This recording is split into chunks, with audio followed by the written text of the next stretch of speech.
Ma'am, Neil? Catherine Falders with ABC. I have, obviously you said you want to talk more about your new role and forward-looking. So on the topic of pardons, I have two questions on it. But one, President Trump, I believe it was last month or the month before, said on his social media account that he believed that the last-minute pardons by President Biden were null and void. As pardon attorney, do you anticipate formally nullifying those pardons with the intention of investigating people who President Trump presumes to be his political enemies?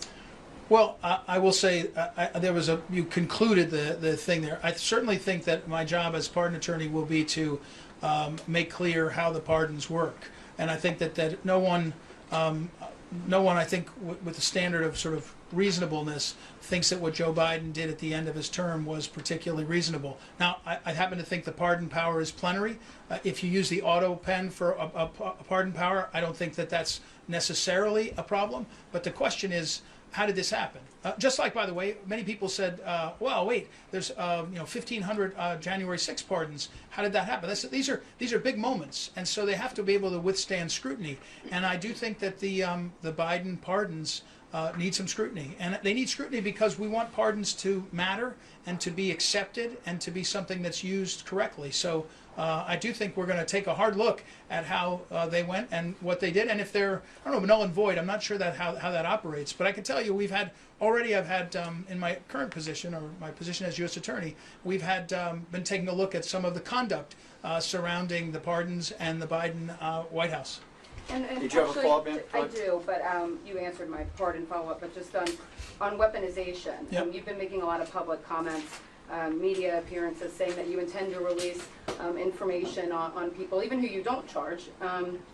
My reading of the Justice Department manual is that it clearly states prosecutors shouldn't name people, especially people who they don't intend to charge. So how do you square those two things, what you've been saying publicly and what the DOJ manual says?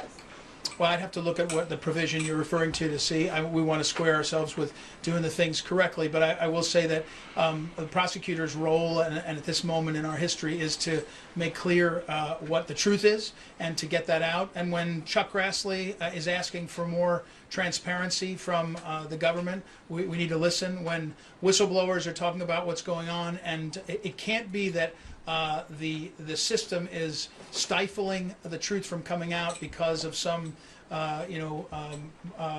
procedure. If it's in the manual, if there's a law, look, I'm the guy that stands here and tells you the January 6 defendants, every one of them wants all their documents back. They want us to release all the video. And we said that's not how it works. We have to be thoughtful and serious about how the system works. If you want all that information, there is a path. If you're suing about it, there is a way. But we have to be serious about it, just like we have to be serious about getting to the truth. There are some really bad actors, some people that did some really bad things to the American people.